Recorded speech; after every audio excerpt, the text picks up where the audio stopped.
देखो बच्चों, हमारा जो यूनिट चल रहा है और ये यूनिट क्या है, coordination compounds.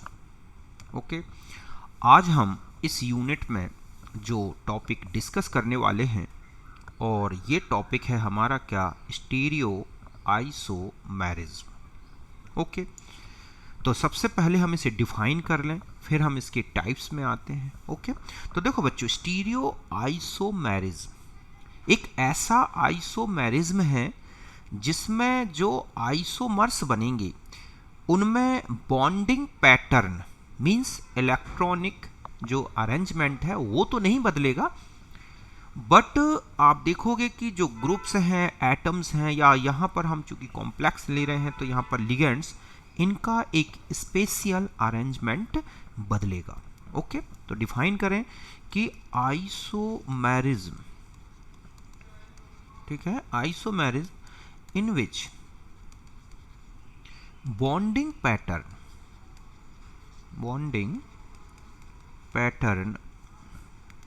of groups means groups हैं, एटम्स हैं, मीन्स यहाँ पर हम लिगैंड ले लें, लिगैंड्स डज नॉट, ठीक है, changed but spatial arrangement of ligands around central metal atom or ion changed in different isomers। समझ गए बच्चों कि एक ऐसा आइसोमेरिज्म जिसमें जो ग्रुप्स हैं, एटम्स हैं, मींस यहाँ पर जो हम लिगैंड्स ले रहे हैं, इनका bonding pattern means electronic arrangement ये तो नहीं बदलेगा, लेकिन जो लिगैंड्स हैं वो सेंट्रल एटम के चारों तरफ अपना एक स्पेशियल अरेंजमेंट, 3 डायमेंशनल अरेंजमेंट बदलते हैं, जिससे अलग अलग क्या बनते हैं, आइसोमर्स। जो आइसोमर्स होंगे बच्चों, ठीक है, इनको बोला जाता है डाया स्टीरियो, या हम कहें बल्कि इसको हम ले लेंगे स्टीरियो आइसोमर्स, ठीक है। और फिर ये 2 टाइप के होंगे, एक तो होंगे बच्चों क्या, डाया स्टीरियो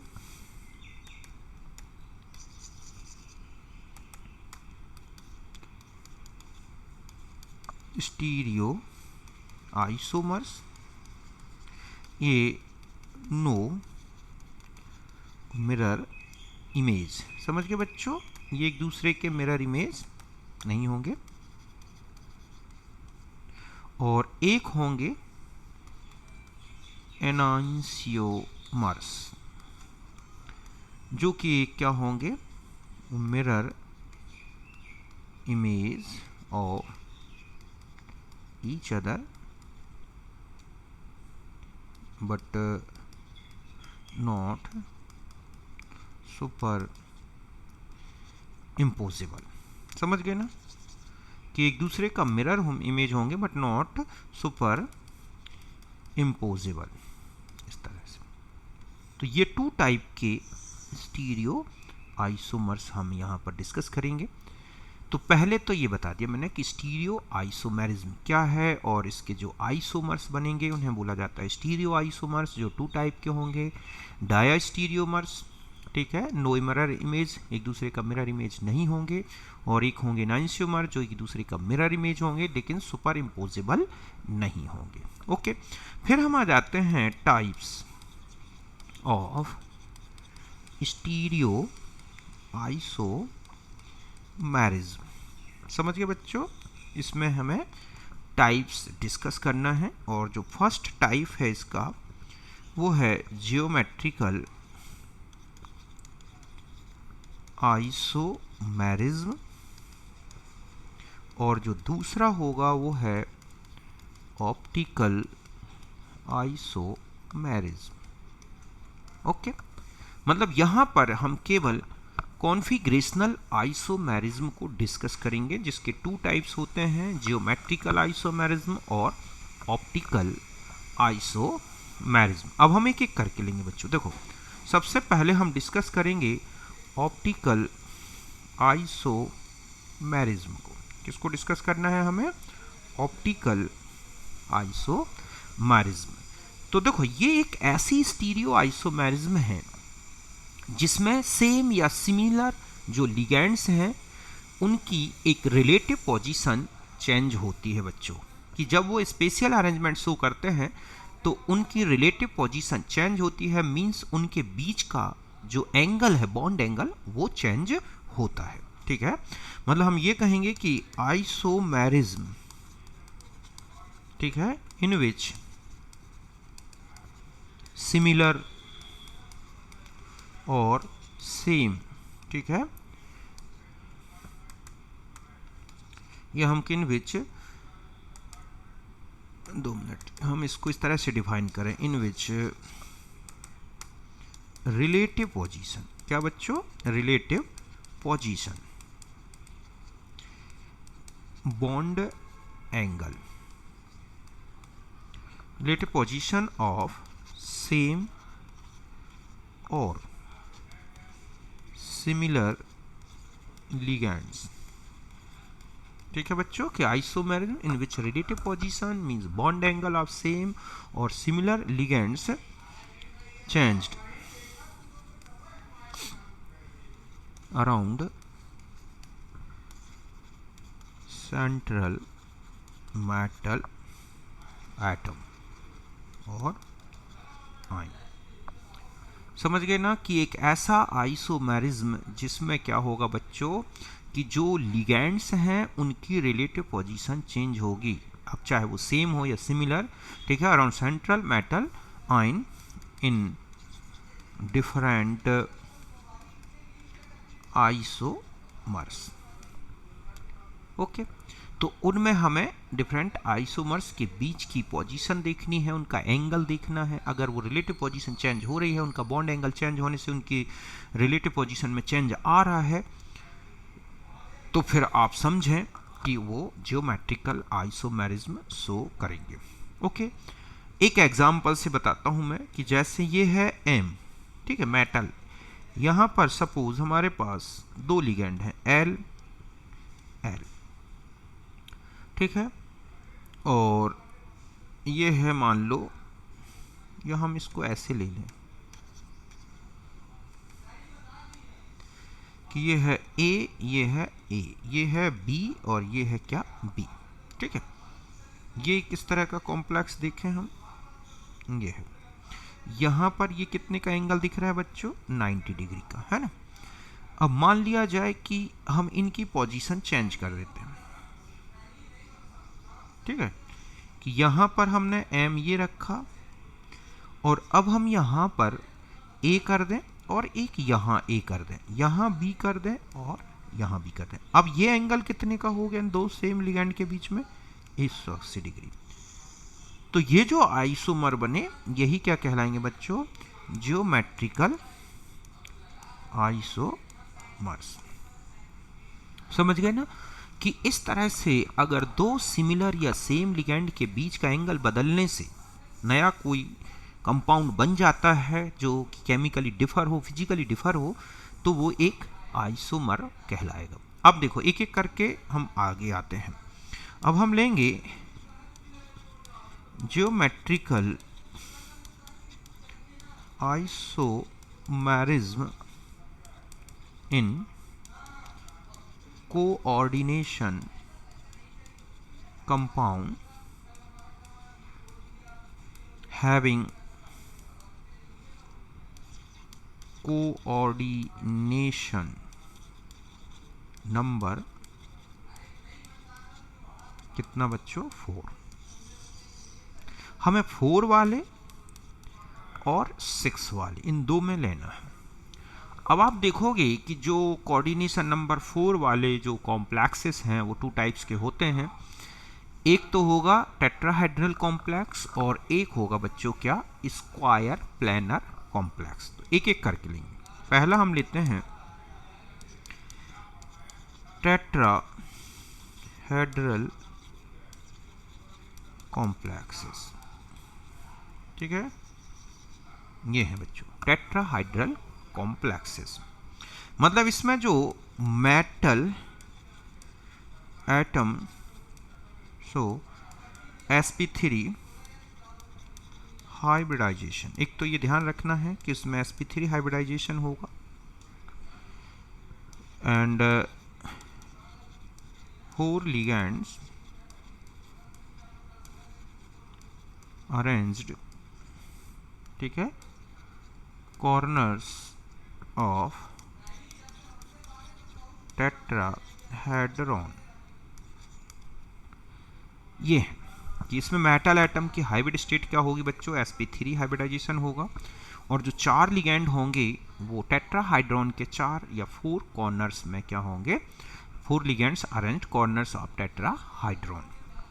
और पहचान, अगर आइडेंटिफिकेशन बता दूं कि कैसे पहचानोगे, आइडेंटिफिकेशन इनका कैसे करोगे, तो ध्यान रखें कि D1 से लेके D10 तक मेटल आयन इलेक्ट्रॉनिक कॉन्फ़िगरेशन हो, समझ गए बच्चों, और वीक लिगैंड्स जुड़े हो। ठीक है, वीक लिगैंड्स मतलब जैसे क्लोराइड है, ब्रोमाइड है, आयोडाइड है, OH है, ठीक है, इस तरह के जो इलेक्ट्रॉन डोनर ग्रुप हैं या फिर, ठीक है, कि इस तरह के अगर ग्रुप्स जुड़े हैं, NO3 है, ये है। एक तो ये है कि मेटल आयन का कॉन्फ़िगरेशन कहाँ से, D1 से D10 तक हो और जो वीक लिगैंड्स जुड़े हों, और ये किसके लिए है बच्चों, फर्स्ट सीरीज में 3D सीरीज जो है ये, ठीक है। तो फर्स्ट सीरीज 3D सीरीज में D1 से D10 तक का कोई भी कॉन्फ़िगरेशन हो और अगर ये वीक लिगैंड जुड़े हों या फिर D10 कॉन्फ़िगरेशन हो और एनी सीरीज हो, समझ गए बच्चों, कोई भी एनी सीरीज प्लस क्या हो उसके साथ स्ट्रॉन्ग लिगैंड्स, जैसे कि NH3 हो सकता है, CO हो सकता है, ठीक है, CN हो सकता है, EN हो सकता है, PY हो सकता है, इस तरह से। तो D10 होगी तो अंदर की कोई d ऑर्बिटल वैसे भी यूज नहीं हो सकती, ये तो आप समझ रहे हो। तो चाहे स्ट्रॉन्ग लिगैंड हो चाहे वीक लिगैंड हो, कोई भी जुड़ा हो बाहर ही जुड़ेगा और sp3 हाइब्रिडाइजेशन, और D1 से D10 तक हो लेकिन वीक लिगैंड जुड़े हों और वो फर्स्ट सीरीज हो, तो ध्यान रखें आप इसे आइडेंटिफाई खूब अच्छे से कर सकते हैं। ओके, अब आता है कि क्या इनमें जियोमेट्रिकल आइसोमेरिज्म होगी। तो ध्यान रखें कि these complexes do not show geometrical isomerism। समझ गए बच्चों कि ऐसे कॉम्प्लेक्स जियोमेट्रिकल आइसोमेरिज्म नहीं शो करते, बिकॉज, ठीक है, no change in relative position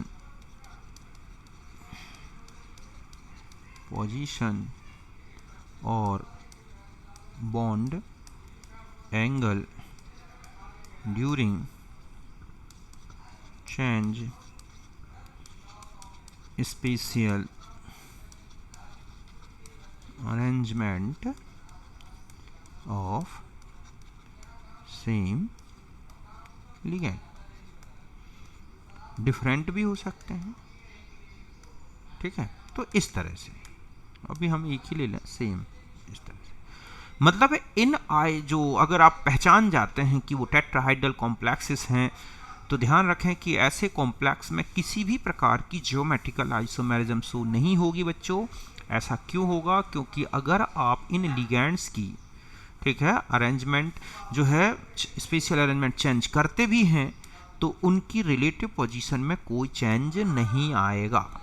और जब लिगेंड पोजीशन चेंज नहीं आएगा, जैसे हम ये कहें कि ये है x, ठीक है, यहाँ है x, ये है y और ये है y, ठीक है। ये आप देख रहे हैं कि ये एंगल कितने का है बच्चों?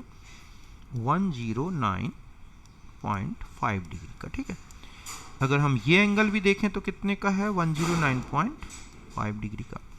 अब सपोज आप इनका स्पेशल अरेंजमेंट चेंज भी कर देते हैं कि मैंने यहाँ x था, अब यहाँ x कर दिया, यहाँ y और यहाँ y, तो भी बच्चों देखो कि ये जो एंगल है ये वाला, तो भी ये कितने का होगा? 109.5 डिग्री का, ठीक है। और ये एंगल भी देख लो आप, 109.5 डिग्री का। तो रिलेटिव पोजीशन तो कोई भी चेंज नहीं हुई ना। दो लिगेंड पहले भी 109 में थे, अब भी 109 में है सेम लिगेंड। तो जब इनकी रिलेटिव पोजीशन में कोई चेंज नहीं आएगा तो हम इन दोनों को केवल क्या बोल सकते हैं बच्चों? ये दोनों फॉर्म आइडेंटिकल हैं, नॉट अ, ठीक है, ज्योमेट्रिकल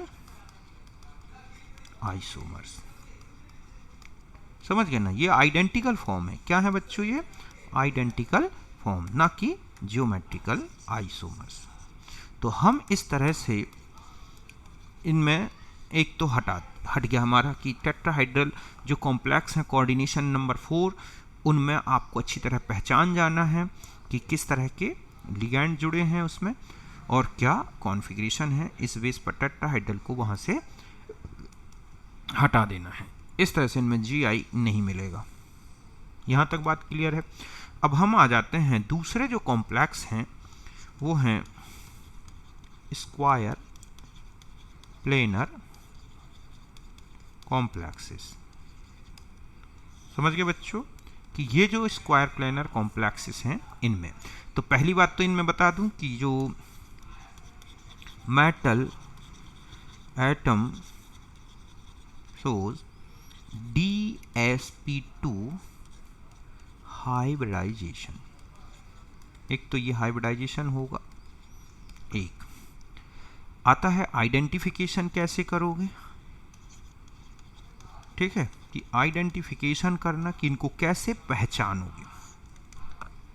ठीक है बच्चों, तो ये बता दूं कि D1 से लेके D9 तक, ठीक है, कॉन्फ़िगरेशन हो बच्चों, मेटल आयन कॉन्फ़िगरेशन। किसका? Metal ion configuration. और ये है फर्स्ट। कौन सी सीरीज में देखना है आपको? इस तरह से कि फर्स्ट सीरीज में। और जो लिगेंड्स होने चाहिए वो कैसे होंगे बच्चों? Strong ligands. ठीक है, इस तरह से। तो स्ट्रॉन्ग लिगेंड्स हों, D1 से D9 तक कोई भी कॉन्फ़िगरेशन हो, तो इस तरह का हाइब्रिडाइजेशन मिलेगा। इसके अलावा D1 से लेके D9 तक मेटल आयन कॉन्फ़िगरेशन हो बच्चों। और ये कौन सी सीरीज है? सेकेंड हो या थर्ड ट्रांजिशन सीरीज। और फिर इनमें जो लिगेंड्स होंगे, ठीक है, स्ट्रॉन्ग हो और चाहे फिर वीक हो, कोई भी जुड़ा हो। और वीक लिगेंड तो भी आप पहचान सकते हैं। देखो एक एग्जांपल से बताऊं, जैसे लिखा है Ni, ठीक है, Cl4। समझ गए बच्चों? 2-, तो यहां पर ये एक जो मेटल एटम है, इसकी हाइब्रिड स्टेट अगर मैं कहूं तो ये है sp3। समझ गए ना? ये है क्यों? क्योंकि वीक लिगेंड है, फर्स्ट सीरीज का मेंबर है। तो ये कौन सा होगा? टेट्राहेड्रल। बट मैं ये कहूँ कि NiCN होल 4 2 माइनस, तो यहाँ पर होगा DsP2 हाइब्रिडाइजेशन, और यहाँ पर होगा बच्चों क्या, स्क्वायर प्लानर कॉम्प्लेक्स। ये ठीक इसी तरह से ऐसे लिखा है जैसे PT, ठीक है, Cl होल 4 2 माइनस, तो भी यहाँ पर स्क्वायर प्लानर कॉम्प्लेक्स होगा।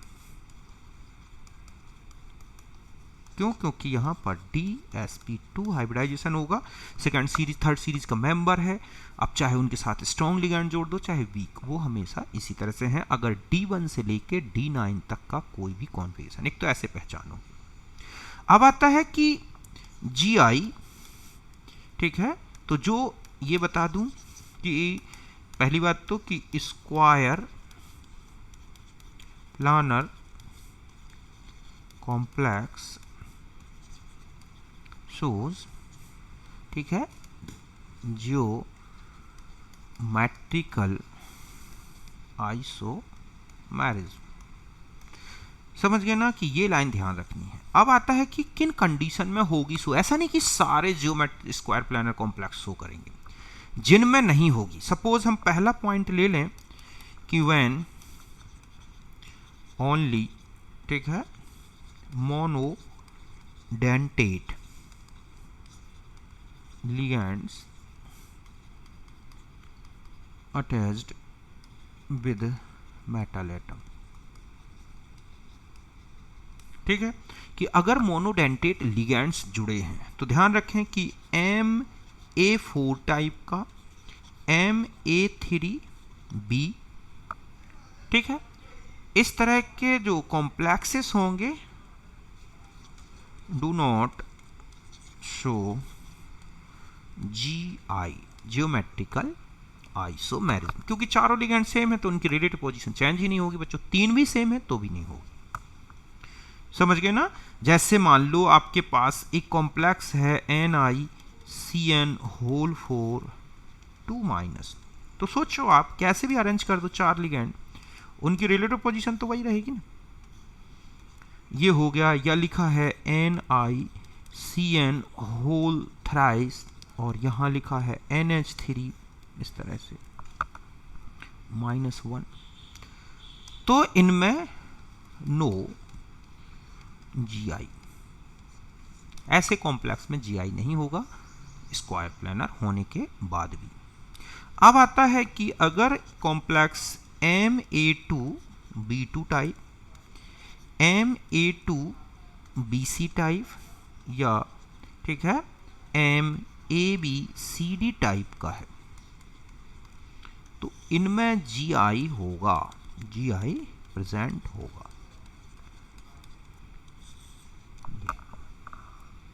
अब हम इनके एग्जाम्पल से समझते हैं।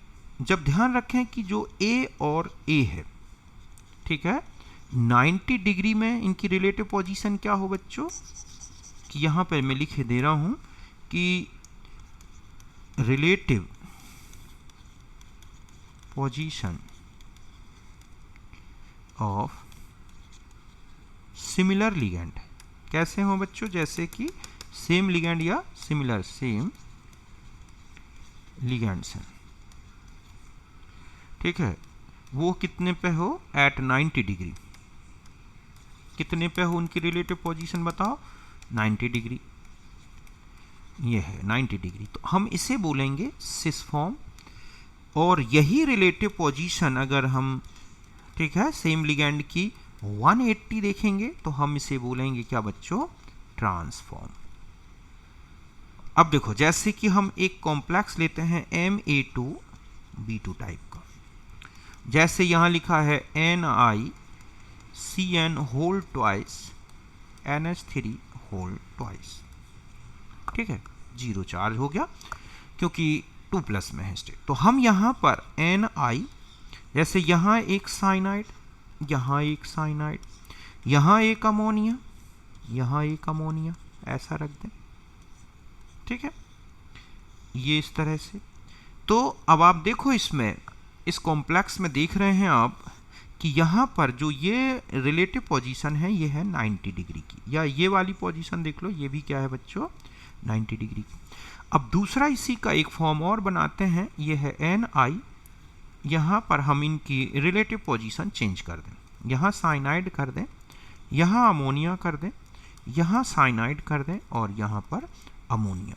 ठीक है, अब आप इसमें इस कॉम्प्लेक्स में देखो कि ये जो रिलेटिव पोजीशन है ये वाली है ना, ये कितने में आ गई 180 डिग्री में। तो ये जो फॉर्म बने तो ये क्या कहलाएगा सिस फॉर्म, तो ये क्या कहलाएगा बच्चों ट्रांस फॉर्म, इस तरह से। ओके, तो इसमें मिल जाएगी। ठीक इसी तरह से अगर लिखा है MA2BC टाइप का, B और C मतलब दो अलग अलग कॉम्प्लेक्स, जैसे कि NiCN का होल ट्वाइस और यहाँ लिखा है NH3 और यहाँ लिखा है, ठीक है, या कोई एक सिंपल सा ले लें H2O मान लो, क्या जोड़ दूं मैं यहाँ पर H2O, इस तरह का कॉम्प्लेक्स। ठीक है, तो यहाँ पर भी सिस ट्रांस हो सकते हैं। कैसे कि यहाँ पर हम Ni ले लें, दो साइनाइड के बीच की सिमिलर लिगेंड रख दें हम साइनाइड को, तो Cn, यहाँ Cn, यहाँ NH3 है और यहाँ पर क्या है बच्चों H2O। ठीक है, और एक इसका ऐसा भी बना सकते हैं कि यहाँ पर हम साइनाइड कर दें और यहाँ साइनाइड कर दें, यहाँ पर H2O कर दें और यहाँ पर अमोनिया कर दें, इस तरह से। तो यहाँ पर ये जो फॉर्म है ये क्या है सिस फॉर्म, ये क्या है बच्चों ट्रांसफॉर्म। क्यों? क्योंकि यहाँ पर दो साइनाइड के बीच में 90 डिग्री का एंगल है, यहाँ दो साइनाइड के बीच में कितने का एंगल है 180 डिग्री का, तो ये भी हो जाएगा। अब आता है तीसरी कंडीशन में कि अभी आपने देखा MABCD टाइप का कॉम्प्लेक्स है। ठीक है, कि इस तरह का कॉम्प्लेक्स है जिसमें चार के चार लिगेंड जो हैं बिल्कुल अलग अलग हैं। तो ध्यान रखें कि 3, ठीक है, जियोमेट्रिकल आइसोमर्स आर पॉसिबल बच्चों, इसके लिए 3 GI, ठीक है, पॉसिबल फॉर सच कॉम्प्लेक्स। कि अगर ऐसा कोई कॉम्प्लेक्स है स्क्वायर प्लेनर, चार के चार लिगेंड अलग अलग जुड़े हैं, तो इसके 3 क्या हैं बच्चों GI कॉम्प्लेक्सेस पॉसिबल्स हैं। अगर हमें इनको लिख के देखना है कि दीज आइसोमर्स, ठीक है, may be written by fixing one ligand at one position. ठीक है, कि एक को तो एक पोजीशन में आप जो है फिक्स कर दें, and then placing other 3 ligands trans to it, इस तरह से बनाएंगे कि अगर चारों लिगेंड्स अलग अलग हैं तो इसके 3 GI पॉसिबल हैं बच्चों। इन्हें कैसे लिखोगे आप कि एक को फिक्स कर दो और 3 को इसकी ट्रांस में रख दो। देखो जैसे ये लिखा है NiCN NH3 Py, ठीक है, और मान लो ये है Cl। इस तरह का कोई कॉम्प्लेक्स है हमारे पास, तो हम एक को फिक्स कर दें। जैसे हम यहाँ Ni लें, यहाँ यहाँ यहाँ और यहाँ, ठीक है, यहाँ साइनाइड ले लें, ये है NH3, ये है Py और ये है Cl। ठीक है बच्चों, इस तरह का हम एक कॉम्प्लेक्स ले लें। एक दूसरा कॉम्प्लेक्स हम इस तरह से बना लें,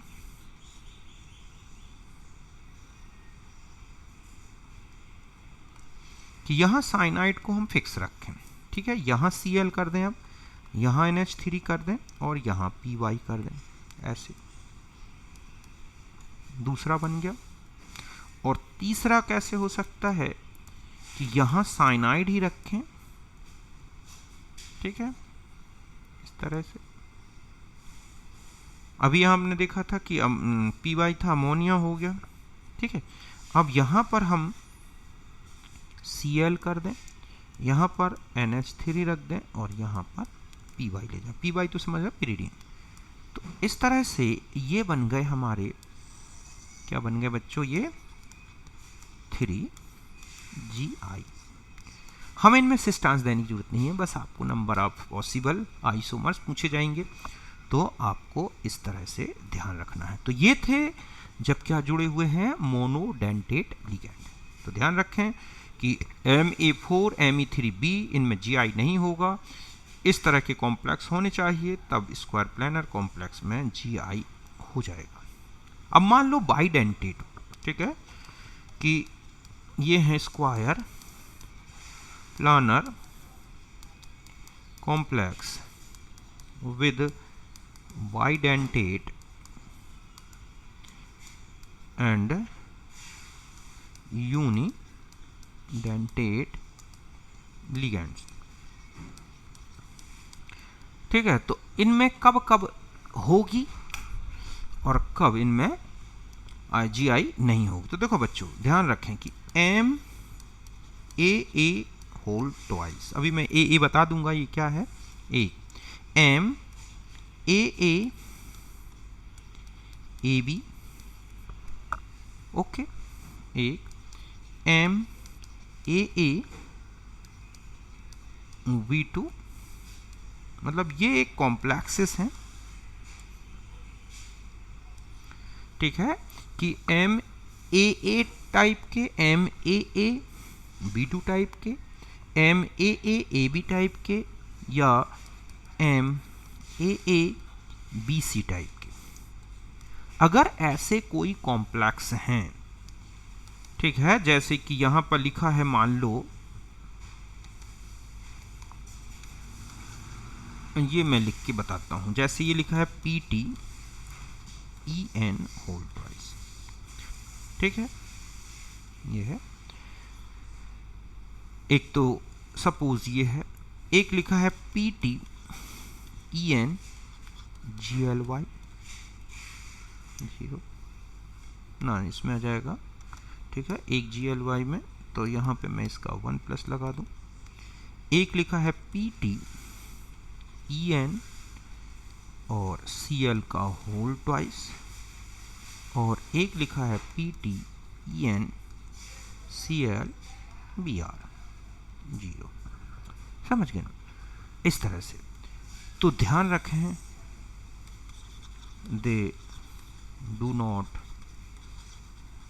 सो Gi।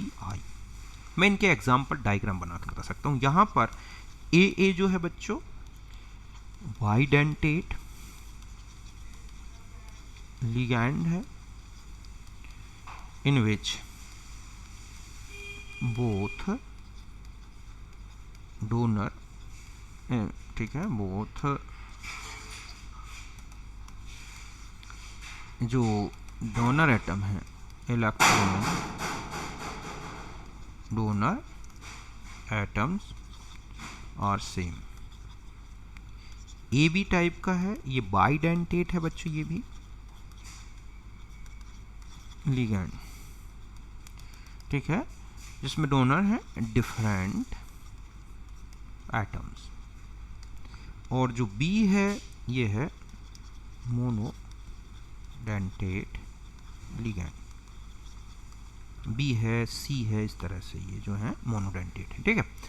तो इनमें Gi नहीं होगा, क्यों नहीं होगा, देखो जैसे लिखा है PTEN होल ट्वाइस, ठीक है, +2, तो ये है PT। अब मान लो आप यहाँ पर NH2 CH2 CH2 NH2 ये जोड़ देते हैं, ठीक है, ऐसे ये कोऑर्डिनेट है, और यहाँ पर भी हम NH3 ले आए, सॉरी NH2,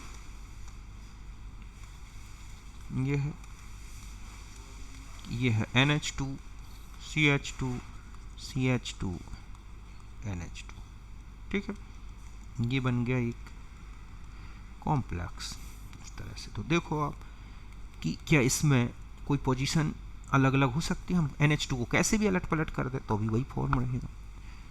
तो ये इस तरह से, तो no other GI possible. Okay, ठीक इसी तरह से लिखा है PTENCl का होल ट्वाइस। तो इसको ही बना के देख लो आप, PT NH2 CH2 CH2 NH2, ठीक है, यहाँ Cl यहाँ Cl। तो यहाँ पर आप बनाओगे तो भी पॉसिबल नहीं है, नहीं है, बताओ आप, नहीं है ना इसमें, तो इसमें भी GI पॉसिबल नहीं है। ठीक इसी तरह से लिखा है PTENGLY, ठीक है, +1। तो मैंने यहाँ लिखा है PT, यहाँ पे हो गया NH2 CH2 CH2 NH2, ठीक है, और यहाँ O C double bond O CH2 NH2, ये है। अब आप अगर O उठा के यहाँ और NH2 वहाँ भी कर दोगे तो भी कोई मतलब का नहीं रहेगा, नो अदर GI पॉसिबल। तो ये तो आप अच्छी तरह समझ गए कि ऐसे कॉम्प्लेक्स जैसे AA टाइप के हैं, AB टाइप का है बोथ, ठीक है, इस तरह के, इनमें किसी प्रकार का GI पॉसिबल नहीं होगा। तो होगा किस में, तो ध्यान रखें M A, ये ऐसा हो सकता है कि M A B whole twice type का हो, इसमें पॉसिबल है, ठीक है। M A B B C type का हो तो पॉसिबल है, GI पॉसिबल। एक चीज़ और बता दूं, मैं यहाँ पर एक और लिखे दे रहा हूँ जिसमें GI पॉसिबल नहीं होगा बच्चों, और ये हो सकता है M A B B2 type का, तो भी इसमें GI पॉसिबल नहीं है। करके देख लो आप, नहीं आएगा, ठीक है। तो इनमें GI पॉसिबल है। जैसे हम एक लेके देखते हैं, ये लिखा है PT GLY होल ट्वाइस, ये है। तो यहाँ पर हम PT ले लें, यहाँ है NH2 CH2 C double bond OO, यहाँ जोड़ दूँ मैं, यहाँ NH2 CH2 C double bond OO। यहाँ से हम इस तरह से समझें, ये तो ये कौन सा फॉर्म है, सिस फॉर्म हो गया ना। अब मैं कहूँ इसी का ट्रांसफॉर्म बनाओ, तो PT यहाँ लग गए NH2 CH2 C double bond OO। अब यहाँ O C double bond O CH2 NH2, ठीक है। तो अब आप देख सकते हैं यहाँ पर ये ऐसा, तो ये कौन सा फॉर्म दिख रहा है, ट्रांसफॉर्म, तो इसमें पॉसिबल है, ठीक है, सिस और ट्रांस। ठीक इसी तरह से लिखा है PT GLY CL BR, तो इसमें भी पॉसिबल है बच्चों। देखो कैसे, ये लिखा है PT, यहाँ लगा दूं मैं O CH2, ठीक है, सॉरी यहाँ पर हो जाएगा O C double bond O CH2 NH2, और यहाँ Cl और यहाँ पर Br, ठीक है, इस तरह से एक फॉर्म हो गया। तो यहाँ पर हम PT यहाँ O रख दें, ठीक है, और CO CH2 NH2। अब यहाँ पर हम Br कर दें और यहाँ Cl कर दें, तो आखिर बदल गई ना रिलेटिव पोजीशन, कि यहाँ O और Br, यहाँ पर देख रहे थे आप, यहाँ पर देखो अब, तो ये GI है, आइसोमर्स इस तरह से। तो ये था हमारा 4 कोऑर्डिनेशन नंबर वाले जो कॉम्प्लेक्सेस हैं उनमें GI बताना। तो यहाँ तक आप अच्छी तरह समझ गए होंगे, समझ गए ना कि अगर कोऑर्डिनेशन नंबर 4 है तो उसमें हमें GI अच्छी तरह से आनी चाहिए। टेट्राहेड्रल में नहीं होगी, स्क्वायर प्लानर में मैंने बता दी किन में होगी किन में नहीं होगी, यहाँ तक आप समझ गए होंगे। ठीक है, तो ये तो था हमारा 4 वाले के लिए बच्चों। अब हम 8 वाले के लिए लेंगे, वो हम नेक्स्ट वीडियो में डिस्कस करेंगे। ओके।